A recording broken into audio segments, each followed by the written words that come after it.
Bonjour à toutes et à tous et bienvenue sur Vénus en exil. Si c'est la première fois que vous voyez une de mes vidéos, Vénus en exil, c'est une chaîne qui est dédiée à l'astrologie, la cartomancie et la spiritualité. Si vous aimez ce genre de contenu, je vous invite à vous abonner et à cliquer sur la petite cloche pour ne rater aucune de mes prochaines vidéos. Je vous invite aussi à me suivre sur Instagram pour plus de contenu.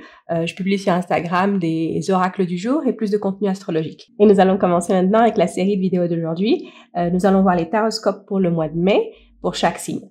Comme toujours, je vous conseille de regarder votre tirage pour votre signe solaire, signe lunaire et ascendant pour avoir une lecture plus complète. Ce tirage est pour les personnes du signe des cancers, que vous soyez cancer de signe solaire, signe lunaire ou ascendant.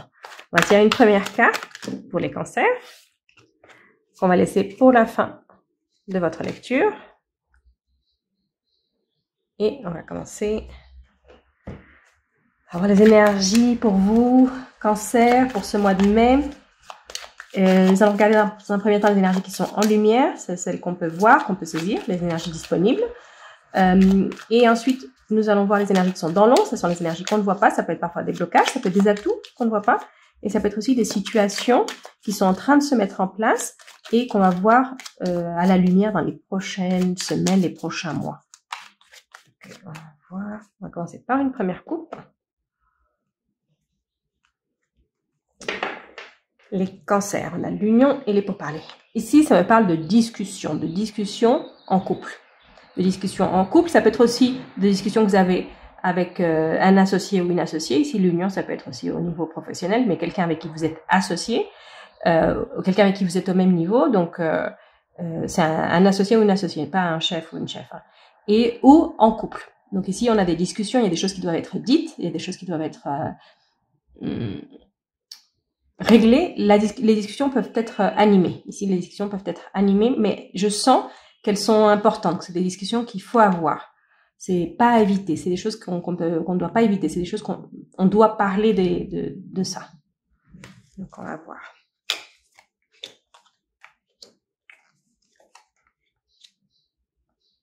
Ok. Lumière, et on va voir ce que nous avons dans l'ombre. Ok. Donc, ici, en lumière, on a les pénates, la sagesse et le changement. Donc, ici, les discussions que vous allez avoir en couple ou avec votre associé, ça peut être une personne aussi avec laquelle vous vivez.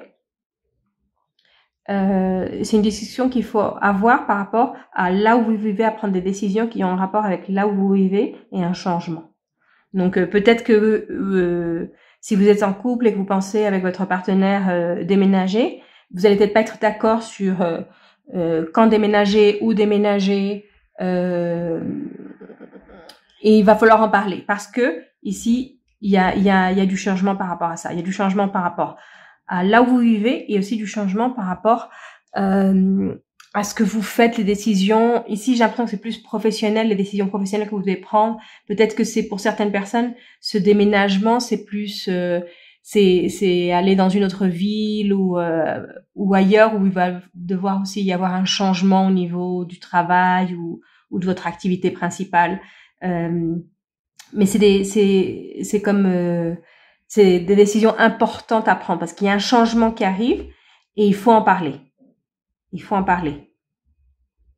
Vous allez avoir ce changement au niveau de tout ce qui était stable dans votre vie va changer. Ça veut pas dire que ça va se déstabiliser. C'est juste que ça va changer, ça va évoluer. Et donc c'est important d'en parler. C'est important d'en parler. Et ce qui arrive, en fait, ce changement qui arrive, c'est un changement sur lequel vous allez devoir, si vous déménagez, par exemple, si c'est ça, si vous déménagez, là où vous allez déménager, vous allez y rester pendant très longtemps. C'est pas quelque chose de provisoire. Enfin, le changement que vous allez faire, c'est pas quelque chose de provisoire. C'est quelque chose qui va être, pour du très long terme. Hein. J'ai envie de dire même permanent. C'est quelque chose qui va être pour du très très très long terme. Donc c'est pour ça, c'est important d'en parler. Il y a des détails à régler et c'est important d'en parler parce que c'est un changement qui va avoir des répercussions sur du très long terme, mais qui va vous apporter une stabilité. Donc, si vous étiez dans une situation qui n'était pas très stable, ce changement va vous apporter une stabilité. On va voir maintenant ce que nous avons dans l'ombre. On a la maladie, l'entreprise et la passion. Donc, ici, c'est quelque chose qui est, j'ai l'impression qu'il est dans l'ombre parce que vous ne le voyez pas, vous ne voulez pas le voir. Vous ne le comprenez peut-être pas encore. C'est peut-être ça aussi, c'est peut-être que vous ne le comprenez peut-être pas encore, que vous le sentez, mais vous ne savez pas d'où ça vient.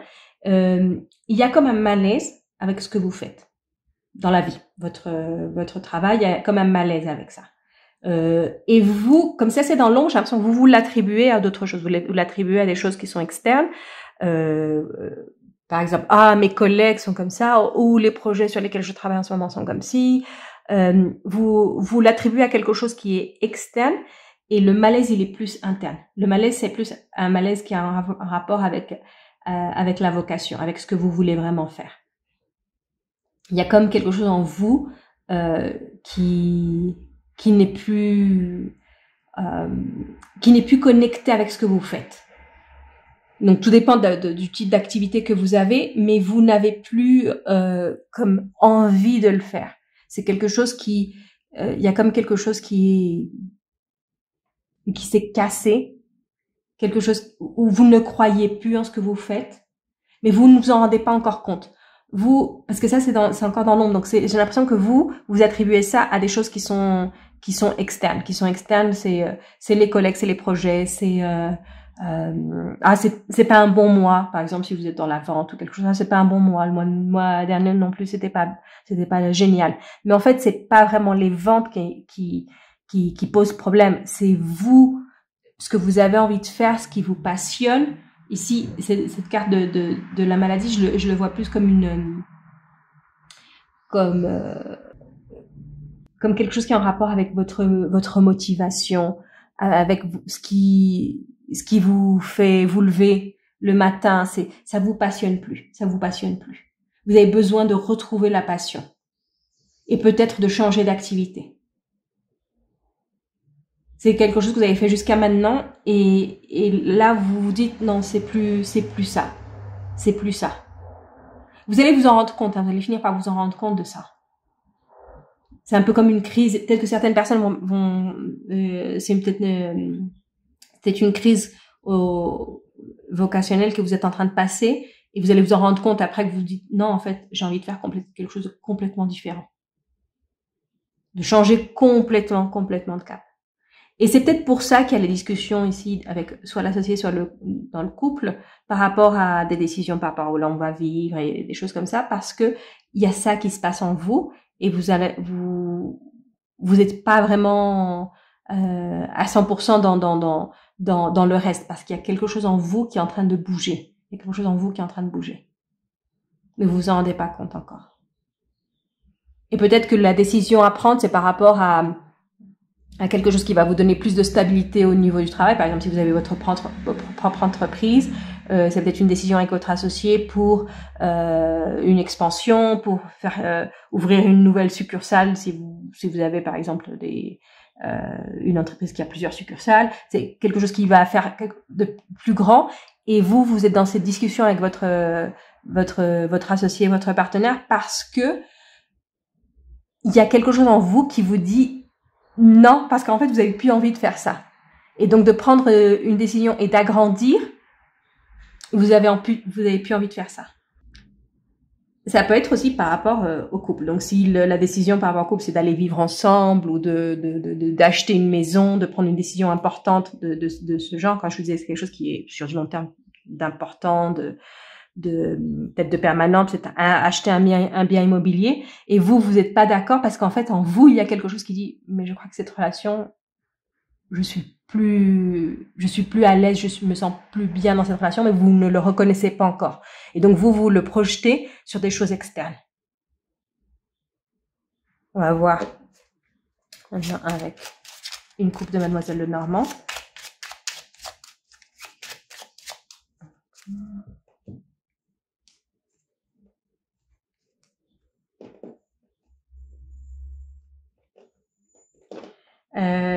Ici, les cartes, elles vous recommandent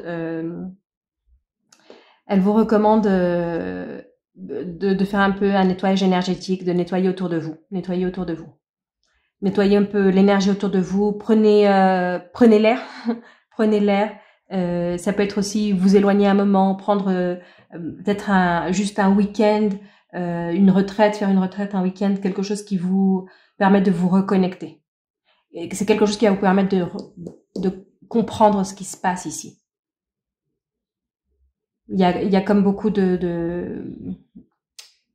comment dire, de choses autour de vous qui vous empêchent d'avoir les idées claires. Et comme vous n'avez pas les idées claires, c'est pour ça qu'il y a des discussions, parce que vous êtes pas sûr, parce que vous n'avez pas les idées claires. Donc ici, c'est éclaircissez les idées, faites un nettoyage énergétique. Sur la chaîne, j'ai une vidéo qui vous explique comment faire des nettoyages énergétiques. Réalignez vos chakras. Enfin, il y a quelque chose que vous devez faire énergétiquement pour être à 100% et pouvoir voir plus clair, pour pouvoir voir les choses plus claires. On va terminer avec la carte d'oracle, qui est la symphonie qui n'est pas terminée. Cette carte, elle nous parle en général de quelque chose qui n'est pas encore terminé, que vous devez terminer. Hein, et souvent les symphonies, enfin quand on a une mélodie dans la tête, c'est parce qu'on n'a pas la fin de la chanson, on n'a pas toutes les paroles, on la connaît pas, donc c'est pour ça qu'elle nous trotte toujours dans la tête. Et donc c'est ce qui se passe avec vous. Il y a quelque chose qui vous trotte dans la tête parce que c'est pas terminé, Et donc il y a quelque chose que vous devez terminer. Vous devez mettre fin à quelque chose pour pouvoir avoir enfin l'esprit libre. Parce qu'il y a quelque chose qui tourne en rond, qui tourne en rond dans votre tête, parce qu'il n'y a pas eu un point final. Donc il y a une histoire que vous devez terminer. Quelque chose que vous devez faire, peut-être quelque chose que vous n'avez jamais osé faire, et que vous devez faire. C'est un peu comme quelque chose que vous aviez dans le coin de la tête, où vous dites, un jour je ferai ça, un jour je ferai ça, un jour je ferai ça, et vous laissez ça tout le temps, parce qu'il y a des responsabilités, parce qu'il y a quelque chose à faire, et c'est le moment de le faire. Et une fois que vous le faites, les choses s'éclaircissent. Les choses s'éclaircissent autour de vous. Et ce que je vois beaucoup dans votre lecture, c'est que il y a quelque chose qui vous emmène, qui vous pousse vers une stabilité, et vous mettez le frein. Parce qu'ici, ce changement, il vous apporte de la stabilité. Ce qu'on a vu en lumière, c'est un changement qui vous apporte de la stabilité. Donc ça peut être par exemple ce que je vous disais en couple, acheter une maison, faire un investissement qui est sur du long terme, mais il y a quelque chose qui vous freine. Parce qu'il y a quelque chose qui n'est pas terminé, il y a quelque chose que vous devez vous terminer pour pouvoir savoir si c'est vraiment ce que vous voulez ou pas. Parce que là en fait j'ai l'impression que vous mettez des freins, mais vous dites ni oui ni non. On a beaucoup de mais on ne dit ni oui ni non. Parce qu'il y a quelque chose qu'on doit terminer, et ici, il y a quelque chose que vous devez apprendre sur vous-même. C'est un peu apprendre à vous écouter, parce qu'il y a quelque chose en vous qui est comme cassé par rapport à ce contexte qui vous envoie vers la stabilité. Il y a quelque chose qui ne va pas ici. C'est comme si votre cœur n'y était pas. Donc c'est pour ça que je vous conseille de faire le nettoyage énergétique pour un peu libérer un petit peu tout ce brouhaha et peut-être y voir plus clair. Donc voilà, ça c'était votre lecture pour ce mois de mai. Si vous avez aimé la lecture, laissez-moi un like, un commentaire, et je vous retrouve très bientôt pour une prochaine lecture.